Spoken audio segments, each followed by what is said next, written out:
देखो आपकी एक स्मूथ टेबल है आपकी और एक चेन हैंगिंग है इस तरीके से, L/5 लेंथ यहाँ पे हैंगिंग है और ये स्मूथ टेबल है आपकी। ठीक है, how much work is required to pull the hanging part back on the table. ठीक है, कि इस हैंगिंग पार्ट को पूरा, इसको कितना वर्क करना पड़ेगा कि पूरी चेन आपको यहाँ पर टेबल पर मिलनी चाहिए। ठीक है, स्मूथ टेबल है, फ्रिक्शन अभी नहीं है। ठीक है, तो क्या करेंगे, spring plus earth as a system, ground as a system, पूरा सिस्टम में ले लिया। तो अब एक्सटर्नल फोर्स है और उसी का वर्क पूछा है आपसे, तो एनर्जी कंजर्वेशन नहीं अप्लाई कर रहे, जस्ट एनर्जी इक्वेशन। ठीक है, तो क्या होगा, external plus non conservative internal is equal to final minus initial. तो फाइनल काइनेटिक एनर्जी कितनी है, राघव आप बताइए, फाइनल काइनेटिक एनर्जी कितनी है इसकी?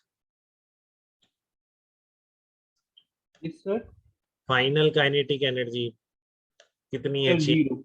हाँ, क्योंकि पूरी चेन कहाँ पर आ गई है, अर्श पे आ गई है। ठीक है ना, तो ये उसने क्या लिखा है, लिखा नहीं कि इतनी स्पीड से जा रही होगी उस टाइम पे, अगर बोलता तो ले लेते हैं। हमारा मतलब यही है, अब इसको खींचा और यहाँ पर ये रेस पर है, पहले भी रेस पर थी। ठीक है, तो बस आपको क्या लिखना है, पोटेंशियल एनर्जी का चेंज लिखना है। फाइनली तो पूरी लेंथ जब ये इस पर ही आ गई है तो पोटेंशियल एनर्जी पूरे की 0 हो गई है, टेबल पे रेफरेंस ले रहे हैं। ठीक है, तो जस्ट आपका एक्सटर्नल कितना आ जाएगा, negative of initial mechanical energy, initial में है सिर्फ पोटेंशियल, तो कैसे लिखेंगे पोटेंशियल एनर्जी, वही L/5 लेंथ हैंगिंग है, तो इस सरफेस से, इस रेफरेंस से सेंटर कितनी डिस्टेंस पर होगा, L/10 डिस्टेंस पर।